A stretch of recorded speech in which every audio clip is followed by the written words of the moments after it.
qu'est-ce que nous représentons au Canada. Et moi, je travaille sur ce domaine-là depuis maintenant une quinzaine d'années. Je pioche les statistiques, je vois ce que nous représentons et aussi les illusions qui nous animent. Peut-être c'est par là que je commencerai. Alors, j'aimerais indiquer tout de suite qu'en 2018, le Canada comptait globalement 30 444 Canadiens, Congolais d'origine canadienne. Okay? On est à peu près 30. 2018. 2018. Okay? Les statistiques encore actuelles, à date maintenant, c'est à peu près 30 444. Donc, oui, mais on peut se faire des illusions. Parfois, on se fait des illusions, mais sans les chiffres, quand vous allez sur les statistiques canadiennes, c'est ça qu'on trouve. Alors, 60, si on regarde globalement ces chiffres-là, nous sommes la deuxième force en termes d'immigration francophone au Canada, directement après la France. Okay? Nous sommes les plus nombreux. Mais on est éparpillés dans le pays, peut-être qu'on ressent pas ça, on est éparpillés parce que le pays est grand. On se fait parfois l'illusion, peut-être qu'on a des petites assemblées comme ça, on voit le nombre, on imagine qu'on fabrique des chiffres, mais c'est cela qui est notre réalité. En 2016, on était 24 445. Okay. Vous voyez le changement qu'il y a eu entre 2016 et maintenant. Il y a une croissance à ce niveau-là. Alors, quand on regarde ces chiffres-là, c'est équitablement réparti entre hommes et femmes. Un peu plus de femmes, 10 000 femmes, un peu plus, un peu moins d'hommes. C'est en général équilibré entre les hommes et les femmes d'origine congolaise. La majorité de ces immigrants qui arrivent, qui viennent au Canada, ont un âge situé entre 1 et 45 ans. Ça, c'est vraiment le pic. La force de l'âge, c'est qu'on caractérise comme l'âge, c'est l'âge situé entre 20 et 45 ans, c'est la vaste majorité. Donc, ça, c'est le portrait démographique global du Congo, basé essentiellement à Toronto, à Ottawa, d'abord Montréal, Ottawa, Edmonton, Calgary et Vancouver, en tout de même. Donc, généralement, ce sont des populations urbaines, ce sont des populations qui restent en ville. Alors, il est très important de savoir, quand on regarde ces populations-là, quel est le profil général. Ça, c'est vraiment des statistiques, mais quel est le profil? Il faudrait savoir qu'en fait, de manière générale, au Canada, 60% d'immigrants qui arrivent sont de la classe qu'on appelle la classe économique. Ce sont des gens qui viennent avec des projets d'affaires, qui viennent s'établir pour travailler au Canada. 26% c'est le regroupement familial et 11% c'est des réfugiés, globalement pour les immigrants qui arrivent au Canada. Dans le cas des Congolais, c'est différent. C'est 70% qui viennent à la classe réfugiée, 29% arrivent par le regroupement familial, et le restant, c'est la classe économique. Plusieurs raisons. Ça veut dire qu'en fait, majoritairement, nous venons au Canada comme des réfugiés. Et ça, c'est le changement qu'il faudrait comprendre parce que le point de départ par rapport à d'autres communautés est déjà différent à ces niveaux-là. Et vous allez comprendre pourquoi certaines choses, peut-être, dont on a parlé tout à l'heure, nous caractérisent. En 2012, par exemple, globalement au Canada, 3,5% des personnes demandeurs d'asile politique étaient originaires du Congo. Donc nous sommes vraiment un pays qui fournit les réfugiés au Canada, globalement. Alors, nous, le Congo a toujours figuré parmi ces pays-là depuis les années 90, on n'est jamais sorti de ces statistiques. Donc on ne rentre pas dans la classe économique, on ne rentre pas dans le fonds de développement, mais essentiellement des réfugiés. Mais à ce niveau-là, il y a une distinction à faire. Il y a ce qu'on peut appeler les réfugiés urbains et les réfugiés ruraux. Les réfugiés urbains, ce sont ceux qui viennent des grandes villes pour des raisons politiques qui viennent ici.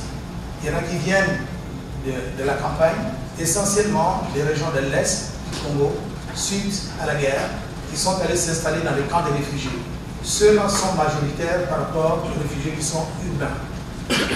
Et donc, ceci entraîne des conséquences par rapport au processus d'intégration sociale.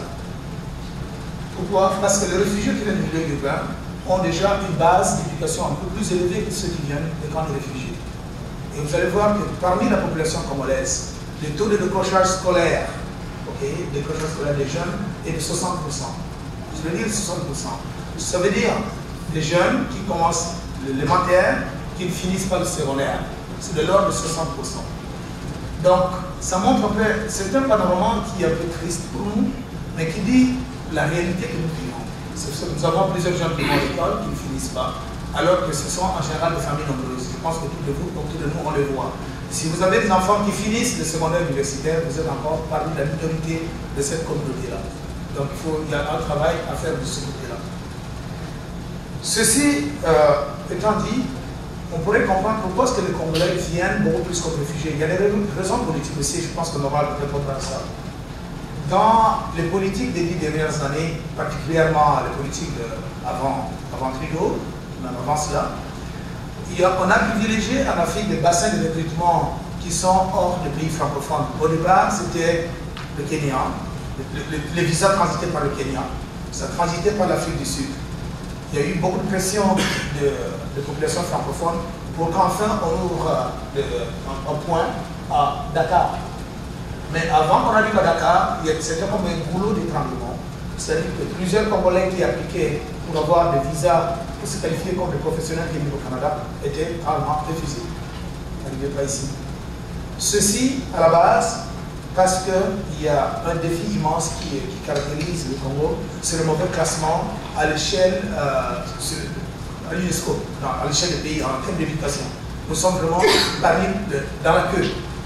Et à un moment donné, un ministre a même pu nier ça, disant écoutez, c'est n'importe quoi, c'est des statistiques, on n'y croit pas. Mais je pense qu'il y a une émission qui passe au pouvoir, je ne sais pas laquelle là, le micro dans la rue où on fait parler des jeunes. Si vous pouvez écouter cette émission-là, c'est la réalité, c'est vraiment une photographie de notre société indiquant qu'en fait, si Montaigne pouvait dire que science sans conscience n'est que rue de l'âme, dans le cas du Congo, on n'a pas de conscience, mais autant aussi pour ne pas avoir la science.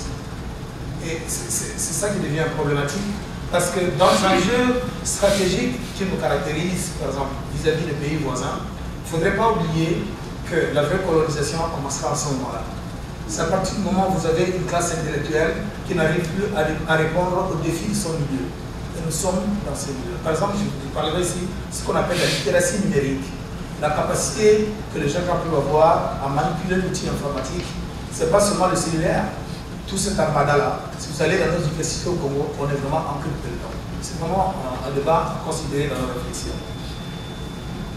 Alors, quand je reviens sur le Canada, pour regarder les enjeux stratégiques qui me concernent très rapidement, parce qu'il me reste très peu de temps là, en général, on se positionne dans les domaines de l'éducation, dans les domaines de la santé, dans le domaine des affaires, en termes de travail. Mais dans tous ces domaines-là, les femmes ont tendance à être mieux placées que les hommes. Pourquoi? Parce que les hommes arrivent généralement avec un niveau de qualification un peu plus élevé et ont de la peine à refaire le chemin de rescolarisation, alors que les femmes, elles, pour des charges familiales, rentrent vite dans le marché de l'emploi et accumulent des revenus très rapidement. Et ceci a un impact sur les familles congolaises installées au Canada. Le taux de divorce a tendance à augmenter. Parce qu'il y a des changements de statut dans nos familles. Les femmes ont des statuts un peu plus élevés qu'elles n'avaient au Congo. Situation qui fait que les hommes tolèrent très difficilement des mesures de famille à ce niveau-là. Alors, je vais faire un lien rapidement à ce qui va suivre par rapport aux communautés nationales. Pourquoi est-ce qu'il y a cet afflux important de réfugiés? Vous comprenez, je cite toutes les régions où il y a eu des troubles, c'est des régions où les multinationales opèrent aussi. Mais ce sont des grandes régions qui fournissent aussi les réfugiés, essentiellement. Et donc, on peut dire que d'une certaine façon, les multinationales contribuent à cette déstructuration de la société congolaise en envoyant vers l'extérieur des populations plus ou moins bien formées et qui atterrissent ici au Canada dans des conditions vraiment médiocres. Dans les années 90, c'était la situation dans le Katanga, Kasaï, ce qui s'est passé.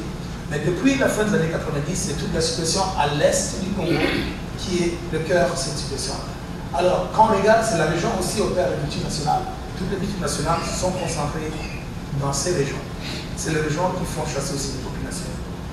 Pas plus qu'hier, je suivais, je pense que c'est le département du Trésor des États-Unis qui a publié une nouvelle liste d'entreprises qui sont bannies à ce niveau-là. Il y en a, oui.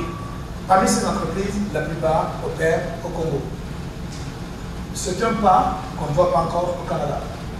Parce que je pense que si on veut parler de l'éducation, on veut parler de changement politique ou tout autre changement qui est dans un bon sens au Congo, je pense que c'est les multinationales qui ont un grand rôle à jouer. Il faut vraiment qu'il y ait un dialogue réel. Il est vrai qu'aujourd'hui, qu'on ne peut pas imaginer le Congo s'en sortir sans les multinationales. Parce que l'entreprise d'État ne fonctionne pas au Congo. Il n'y a pas de capitaux. C'est clair. Toutes les entreprises d'État sont des entreprises qui sont vraiment en voie de destruction, de disparition. Les seules entreprises qui peuvent marcher au Congo, sont des entreprises privées. Donc, à ce niveau-là, je pense qu'il manque. Il y a eu des codes éthiques qui ont été publiés il y a quelques années en termes de traçabilité et de minerais, mais ces codes-là sont restés lettres mortes. Parce que tout simplement, il n'y a pas de suivi. Les multinationales sont encore là, opèrent dans ce pays-là, parfois même sans donner un emploi sûr et certain aux jeunes du pays, le poussant vraiment vers l'exil. Donc il y a un travail à faire à ce niveau-là.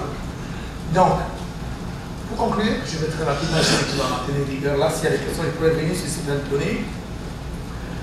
Personnellement, je pense, compte tenu de toutes ces données que j'ai effleurées comme ça très rapidement, il y a un grand rôle au niveau du Canada. Ce rôle, moi je pense, c'est un rôle qui est d'ordre d'abord éthique. C'est-à-dire, si le Canada pourrait prendre conscience du fait que les Congolais arrivent ici, dans ce pays, par une voie qui n'est pas la voie normale d'immigration, le fait d'être réfugié, je pense qu'il y a une conscience politique à prendre à ce niveau-là, c'est-à-dire pourquoi ce pays devient le premier fournisseur mondial de réfugiés. Comment est-ce qu'on peut faire pour stabiliser les populations au niveau local?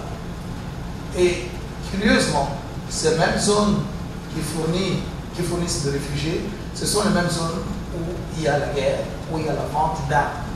Donc, on ne parle pas ici que de multinationales en termes d'exploitation, on parle aussi des zones de vente d'armes.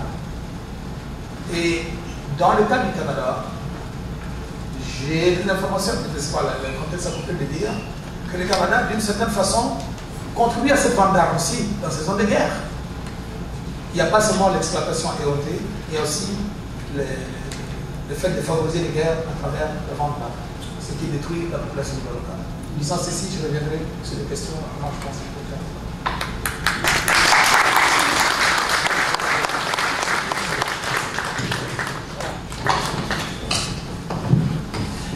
On va passer le micro à l'honorable David Chico.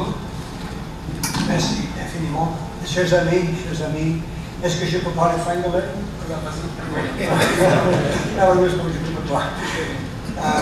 Mon discours, c'est trop long, je vais couper.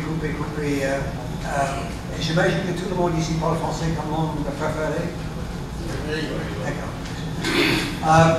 Petit commentaire d'abord. J'imagine que chacun de vous a lu un livre qui s'appelle Le Fantôme de Léopold. Tout le monde.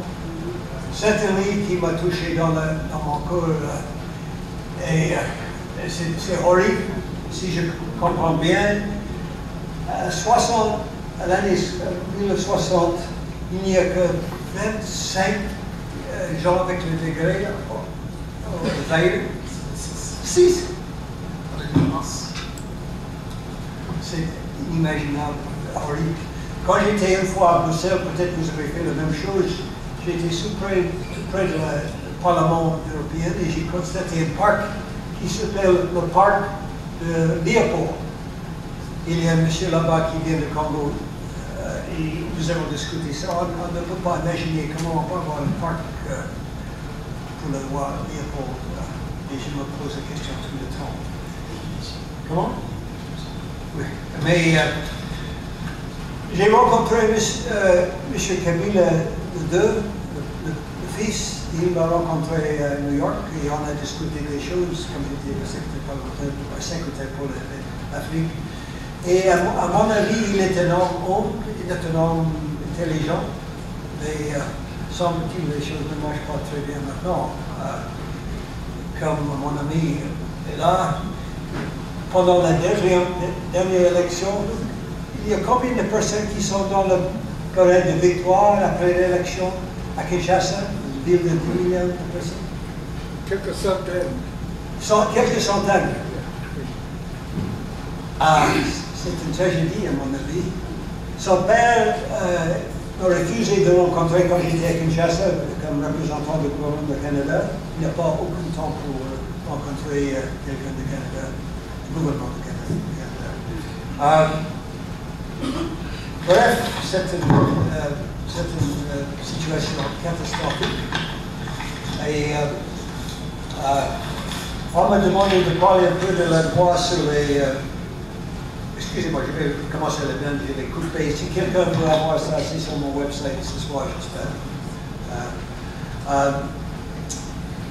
Chaque année, le 20 juin, la communauté internationale célèbre la Journée mondiale contre le travail des enfants, répondant à l'annonce faite par le gouvernement de la République démocratique du Congo au début du printemps 2018 de lancer une nouvelle campagne pour lutter contre le travail des enfants dans les mines de cobalt et de cuivre. Amnesty International a répondu, et je cite, « Le travail des enfants et les autres violations des droits de l'homme ont entaché l'industrie minière de RDC depuis trop longtemps. Nous nous félicitons de la nouvelle que le gouvernement semble enfin prêt d'attaquer le problème. »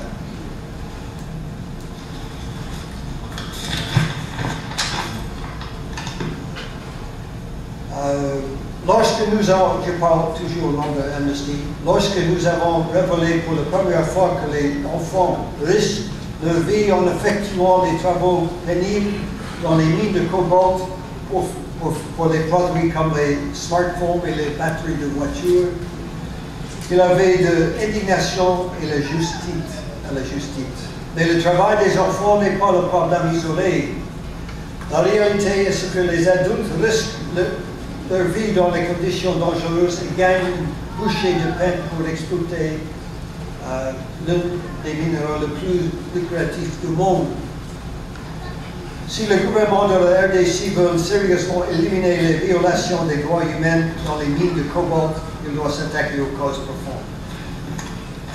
Il y a une demande de la salle, alors on demande s'il peut le faire en anglais, parce que tout le monde comprend l'anglais, c'est plus facile pour lui. Est-ce qu'on est tous d'accord? On est tous sûrement français. C'est ça déjà, c'est facile. Le texte est en français. Ok, bon, alors la demande dans le livre va se débrouiller, je pense que ça devrait aller. Et s'il y a des endroits où il peut aller en anglais, il va le dire en anglais. Ok, bon, il continue comme vous avez commencé. Trop aimable, mon ami.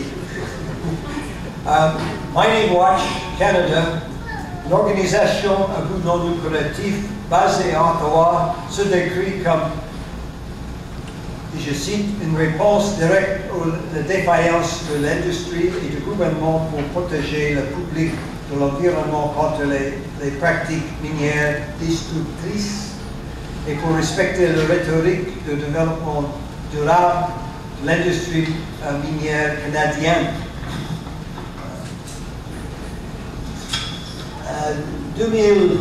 2014, accès... Oh, c'est en anglais, excusez-moi. Information records from the Department of Foreign Affairs and Trade lists 25 Canadian mining enterprises established in the DRC since 1996.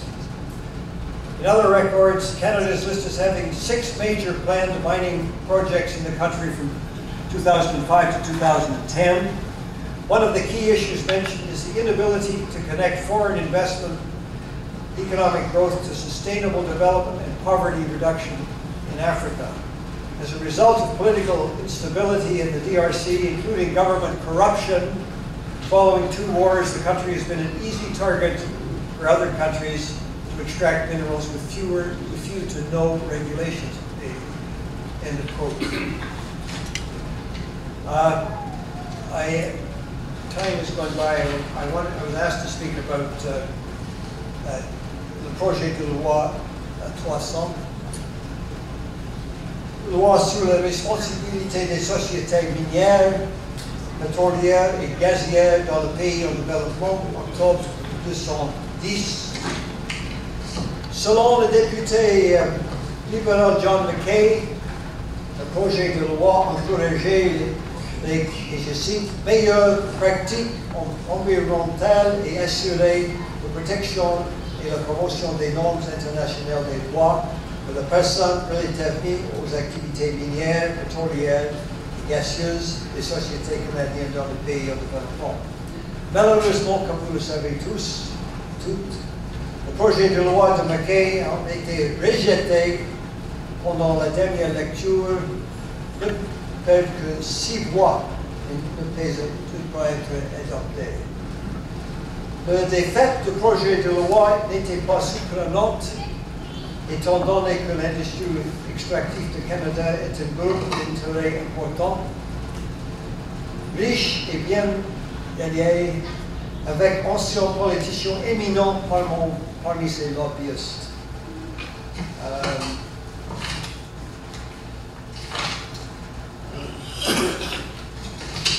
Au nom de la défaite du projet de loi C-300, plus de 75% des sociétés minières de l'exploitation du monde avaient leur siège social au Canada et représentaient 43% des dépenses d'exploration mondiale. Toujours en 2010, un rapport de la PDAC qui a fait l'objet d'une fuite et réveillé sur 161 incidents très médiatisés impliquant des sociétés minières au cours des dernières décennies. 34% des entreprises impliquées étaient canadiennes. Ces incidents impliquaient des conflits avec les communautés locales, des violations des droits de l'homme et de l'environnement, ainsi que les comportements contrairement à l'éthique. Le rapport a également noté que les Canadiens étaient impliqués dans 4 fois plus d'incidents que leurs pairs les plus proches en Australie et la Grande-Bretagne. Épouvantable.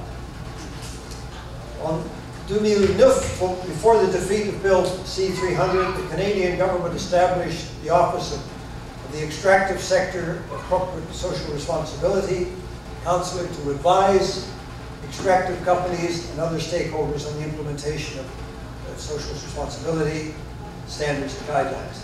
The office also reviewed the CSR practices of Canadian extractive mining, oil and gas, companies operating abroad to facilitate dialogue between the companies and affected communities. However, company participation was entirely voluntary, and there was no consequences for failing to participate or even to comply with the performance standards. Despite the competence and the commitment of the Social Responsibility Councillor, the mandate and power were sharply curtailed. Nous avons un grand problème, chers compatriotes. I guess my time is... Je passe à la conclusion. Dans le cadre d'une bonne politique publique, le Canada a besoin des normes et de mécanismes de reddition des comptes pour l'industrie extractive lorsqu'il opère au-delà de nos frontières. Les entreprises canadiennes devraient respecter les mêmes normes en matière de droits de la personne et de l'environnement partout où ils opèrent.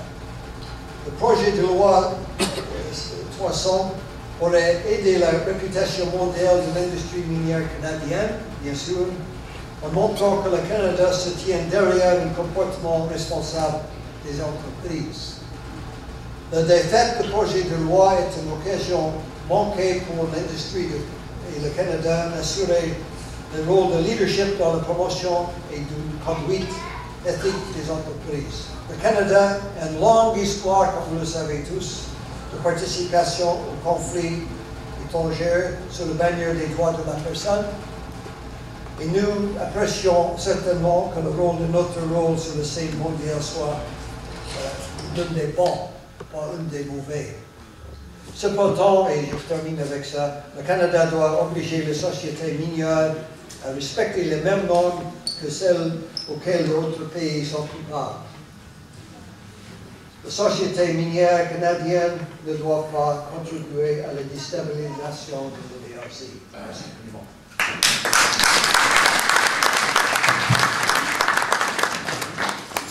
Avant de passer le micro à M.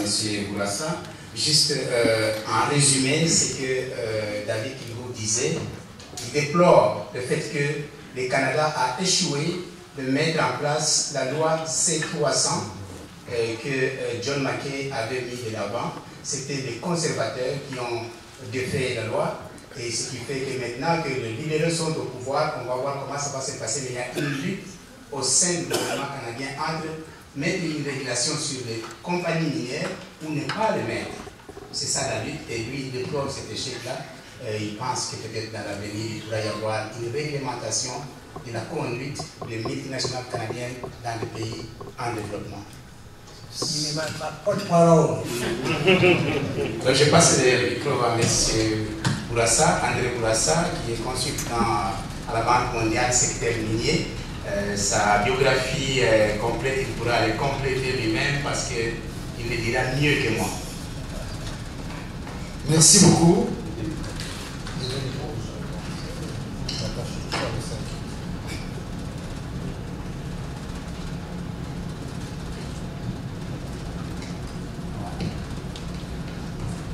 Bon, alors, contrairement à mes collègues, là, je dois me lever parce que j'ai préparé quelques diapositives. Alors, on a parlé du Congo. Oui. On a parlé du Congo, on a parlé du Canada. Moi, je fais une présentation un peu générique. Parce qu'on m'a demandé d'essayer d'expliquer comment le secteur minier peut contribuer au développement durable. Alors, je ne vais pas commenter comme tel sur la situation au Congo, que je ne connais pas si bien que ça. Mais par contre, le rôle que le secteur minier a joué dans le monde, dans différents pays, ça, je le connais quand même très bien. Et dans un des principaux rôles, j'ai passé la plus grande partie de ma carrière avec le ministère des Ressources naturelles au Canada. Et je m'occupais des grands enjeux, incluant les enjeux développementaux. Et un des mandats que j'avais reçus, ça a été de mettre sur pied le forum intergouvernemental sur les mines, minéraux, métaux et le développement durable. Ça avait été annoncé lors du sommet de Johannesburg en 2002. Oui? Alors, j'ai mis le forum sur pied, j'ai été le secrétaire jusqu'en 2011, j'étais à la tête du forum pendant une dizaine d'années, et le forum a produit ce qu'on appelle un cadre de politique minérale que la Commission sur le développement durable des Nations Unies, le G8 et le G20, ont considéré comme étant la référence globale en termes de bonne gouvernance du secteur minier. Et depuis, dans ma carrière, ça fait 30 ans que je travaille en développement communautaire, mais surtout en Asie, surtout en Inde, dans les régions rurales. Et j'ai vu beaucoup de connexions à faire entre ces deux secteurs-là. Alors, la structure de la présentation, je vais essayer conceptuellement un peu, parce qu'on pose beaucoup de questions sur la possibilité d'un lien entre mines et développement durable. Je vais parler, selon l'expérience qu'on retrouve à travers le monde, comment cette contribution-là a pu se faire. Et je vais donner un exemple de politique, parce que le deuxième sujet va m'amener à parler de beaucoup de choses, mais finalement, il faut apporter ça dans un tout, et j'aurai quelques suggestions à faire là-dessus. On a beaucoup parlé du resource curse, de la malédiction des ressources, et finalement, ce que ça dit, on dit que j'ai pris la définition que j'ai trouvée dans Wikipédia. Alors, la croissance économique des pays qui ont une abondance de ressources naturelles est inférieure à celle d'autres pays moins favorisés par la nature. On a fait, il y a des économistes qui ont fait comme ça, des courbes et tout ça. Bon, je suis économiste aussi, je suis ingénieur. Je n'ai pas le temps de discuter de la méthodologie utilisée, mais elle ne fonctionne pas. Elle est erronée. Je n'ai pas le temps de rentrer là-dedans, mais on va essayer d'aller à quelques faits, des observations. D'abord, quand on dit que l'abondance des ressources peut être un problème, on aurait dû utiliser la quantité de production, la production totale comme un indicateur des pays qui sont très riches en minéraux et en métaux. C'est pas ce qu'on a fait là, dans les cours. Mais moi, je les connais, ces pays-là, c'est des statistiques qu'on peut trouver à travers le monde, c'est pas si difficile que ça. Et les 10 plus grands pays producteurs, qui sont ceux qui, s'il y avait une malédiction, devraient se retrouver dans des mauvaises situations économiques, voyez la liste. Chine, Australie, États-Unis, Russie, Canada, Brésil, Chili, Afrique du Sud, Pérou, Inde. Ces pays-là sont, dans leur région du monde, les moteurs économiques. Presque ça. Et plus que ça, c'est que sauf la Chine et la Russie, tous les autres pays sont d'anciennes colonies. Par contre, je ne veux pas considérer qu'elles étaient des colonies au même sens toujours que ça a été en Afrique. Mais c'est pas parce qu'on est une colonie un jour qu'on doit porter un boulet toujours. Il y a des choses qui peuvent changer. Le Canada était une colonie aussi, c'était pas la même situation, mais ça fait quand même drôlement longtemps qu'on a notre indépendance pour se remettre sur pied et fonctionner. Ce que je veux dire par là, tout simplement, c'est que c'est pas une cause perdue, loin de là. Par contre, quand je dis ça, je ne dis pas qu'il n'y a pas de problème, loin de là, mais ce que j'essaie de faire, c'est que si je veux régler le problème, je dois faire un bon diagnostic.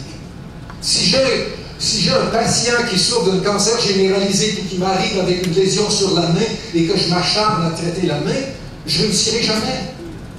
Parce que le problème, il n'est pas là. Et j'ai vu dans une question qui a été posée plus tôt, on a dit, il faut comprendre, est-ce que le problème est sectoriel, comme minier, ou s'il est systémique? Et c'est ça qui est important de comprendre. Et quand j'ai vu des pays qui semblent avoir des problèmes avec leur secteur minier, je regarde et je vois souvent dans ces pays d'autres secteurs qui auraient pu être des locomotives de développement, mais ça ne fonctionne pas non plus. Est-ce parce qu'ils ont une malédiction, 2, 3, 4, 5, 6? Je pense qu'ils n'en ont qu'une seule. Et c'est la malédiction de la mauvaise gouvernance, la capacité de gouvernance. Je vais vous fournir ici, je ne m'attendrai pas là-dessus, il y a évidemment la définition de Brundtland du développement durable. Elle est très bien, par contre elle est un peu intellectuelle, j'essaie de faire quelque chose qui est un peu plus opérationnel ici. Et en bref, en résumé, le développement durable, c'est un processus holistique qui est axé sur le bien commun. Et le bien commun, il faut introduire tout, les considérations économiques, sociales, culturelles, environnementales, il faut faire tout ça. OK? Suivante, bien. Alors, le problème de gouvernance, quand un pays n'a pas de capacité de gouvernance, il n'y a rien qui va bien fonctionner. C'est à la base de tout. C'est ça qui fait qu'un pays fonctionne. Mais qu'est-ce que c'est et comment le secteur minier peut contribuer? Donc, je vais essayer d'être un peu plus opérationnel. La bonne gouvernance du secteur minier, puis là je parle du secteur minier, mais il va falloir que j'élargisse plus tard. La bonne gouvernance, c'est la capacité de développer, d'exécuter, de faire le suivi et rendre compte des politiques et stratégies pour gérer tous les impacts, qu'ils soient sociaux, économiques, culturels, environnementaux et tout. Et quand on parle du secteur minier, dans cette gouvernance, c'est la capacité de transformer le capital naturel. Parce que le gisement, c'est comme un peu, c'est un capital naturel qu'on a dans le sol. Mais les mines vont le faire sortir et ça génère des atouts qu'on peut utiliser, mais il faut transformer ça en d'autres formes d'atouts. Le développement durable, c'est un processus de transformation. Flavien, va plus loin un peu. Plus loin encore. OK. Alors donc, transformation du gisement en d'autres formes de capital. Et ça, c'est pas pour les mines, c'est pour tout type d'activité industrielle. C'est pas quelque chose d'exclusif. Et il faut assurer les partenariats efficaces entre les parties prenantes du secteur pour faire cette transformation-là. Et il y a une question qui a été posée, c'est un commentaire que mon collègue ici a fait. Je travaille en développement communautaire et si en principe, souvent j'arrive, je vois tous ces gens qui veulent travailler fort pour aider les autres, régler des besoins, mais j'arrive avec une question qui est toute bien plate, ça, des fois. Je dis, mais s'il n'y avait personne sur Terre, est-ce qu'il y aurait des problèmes? Alors, ils sont un peu consternés au début, mais finalement, ils admettent, probablement non. Alors, je dis, écoutez, si vous prétendez résoudre des problèmes sans passer d'abord par les personnes, vous perdez votre temps, parce que c'est là que tout commence. Ça ne commence pas dans les mines, ça ne commence pas dans le transport, ça ne commence pas dans le monde digital, ça commence avec les personnes. Des éléments de gouvernance, je ne vais même pas les lire, je voulais vous donner une idée de tout ce qui est impliqué quand on parle de gouvernance du secteur minier. Alors, il y a 2 diapositives, Flavien, passe-les rapidement, là, vous pourrez les regarder parce que je vais laisser la présentation. Je suppose qu'on vous laissera l'accès à ça. Flavien, le suivant. Bon, maintenant, allons sur le type de contribution que le secteur minier peut faire au développement. Il y a d'abord les taxes et redevances, ensuite les infrastructures, ensuite les salaires et chaînes d'approvisionnement, le développement régional et la possibilité de créer de nouvelles institutions. Et ce que je voulais mentionner ici, c'est qu'il y a une évolution qui s'est faite dans la gestion, dans la gouvernance du secteur minier depuis très longtemps, 20, 30, 40 ans. Il y a l'obligation de faire une étude d'impact environnemental, on fait le social, mais de plus en plus, on va inclure les autres choses aussi. Parce qu'il faut savoir d'avance qu'est-ce qui va arriver pour qu'on s'y prépare et qu'on le fasse comme il faut. Clavier? Alors, les redevances, c'est sur les revenus ou les profits. Typiquement, c'est de 3 à 5 plus élevé. Pour le pétrole, c'est plus élevé, mais c'est deux secteurs que je n'ai pas le temps d'expliquer, mais qui sont très différents. Des taxes, il y en a sur les profits, les salaires, les douanes, les valeurs ajoutées, les contributions sociales et tout ça. Et je voulais vous donner un exemple, parce que souvent on dit « Ah oui, mais les compagnies le paient bien. » Il y a une activité qui s'appelle l'Initiative sur la transparence pour les industries extractives, et plusieurs pays africains sont membres. Le Congo est membre aussi. Et moi, j'ai fait du travail récemment au Burkina et au Mali, et là, et ça, c'est des chiffres réconciliés entre ce que l'industrie paie au gouvernement et ce que le gouvernement dit avoir reçu de l'industrie. Alors, on ne peut pas avoir des données plus fiables que ça. Et dans les deux pays, Burkina et Mali, le gouvernement recevait sous différentes formes de levée fiscale 23%, non pas des profits, mais des revenus bruts. C'est énorme, c'est très important. Et souvent, je vois que beaucoup de gens ne comprennent pas à quel point ça peut être important. Est-ce que ça peut contribuer au développement durable, tout ça? Mais là, une fois que l'argent est dans les poches du gouvernement, là, la question, c'est là qu'il faut la poser, n'est-ce pas? OK. Alors, les infrastructures, les mines requièrent des infrastructures. Le Canada, il y a des parties du Canada qui ont été ouvertes à cause de ça. La Abitibi-Témiscamingue, Sudbury, Telford Mines. Alors, une fois que la région est ouverte, déjà, il y a d'autres activités qui peuvent prendre place. Les salaires et chaînes d'approvisionnement, souvent, ça, c'est très mal compris. Les mines ont des coûts d'opération extrêmement élevés. Il faut qu'ils dépensent beaucoup pour produire, et c'est des occasions d'affaires. Et les gens disent, oui, mais c'est des activités minières. Quand la mine ferme, qu'est-ce qu'ils font, ces entreprises-là? Mais non, c'est que la plupart des besoins des mines, c'est pas exclusif aux mines. En fait, une mine, c'est une activité de génie civil. Et en fait, je travaillais à l'école polytechnique, 60% du cours d'un ingénieur minier, il est fait avec les gens de génie civil. Et ce qui est important, c'est que le pays récupère ces dépenses-là. Il y a besoin de créer, d'offrir des biens et des services. Développement régional institutionnel, une fois qu'on rouvre des régions, il y a un tas de choses qui deviennent possibles. Flavien? Alors, les mines dépenses d'opérations élevées, normalement, c'est un minimum de 70 à 80%.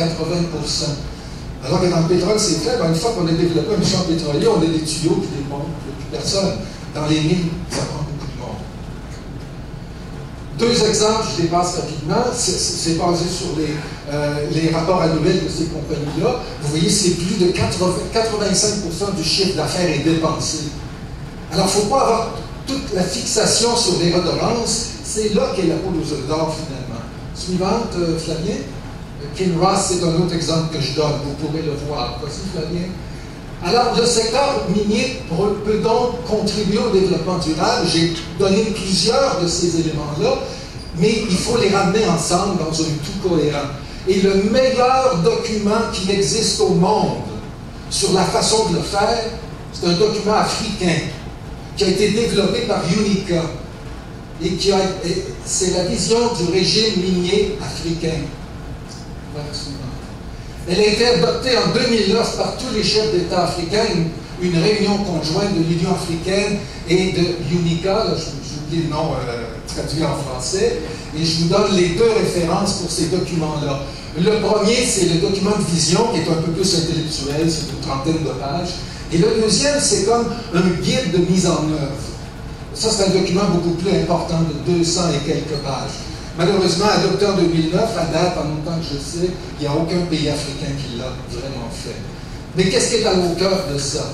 Alors, il dit, les principes de base, la transformation des économies africaines constitue un élément essentiel de toute stratégie à long terme permettant d'éliminer la pauvreté. Ce que ça dit finalement, chez l'économiste, on dit qu'un pays doit se développer sur la base de ses avantages comparatifs. Et ce que ça dit, l'avantage comparatif le plus grand de l'Afrique, c'est ses ressources naturelles.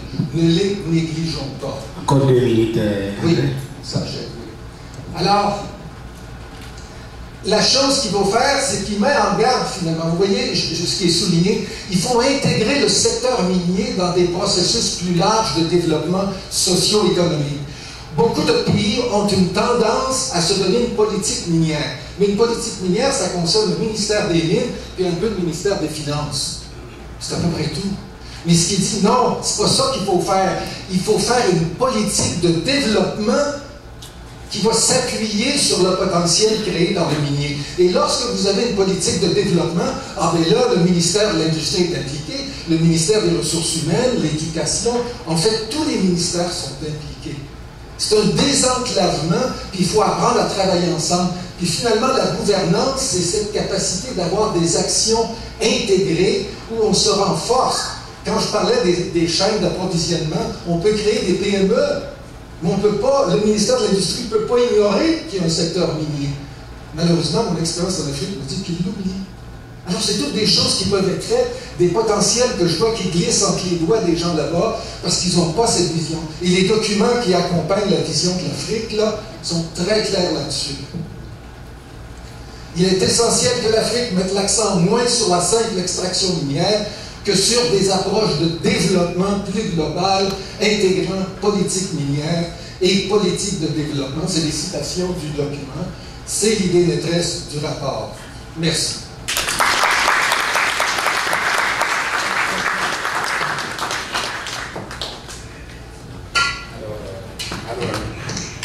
Voilà, on va remercier nos trois conférenciers.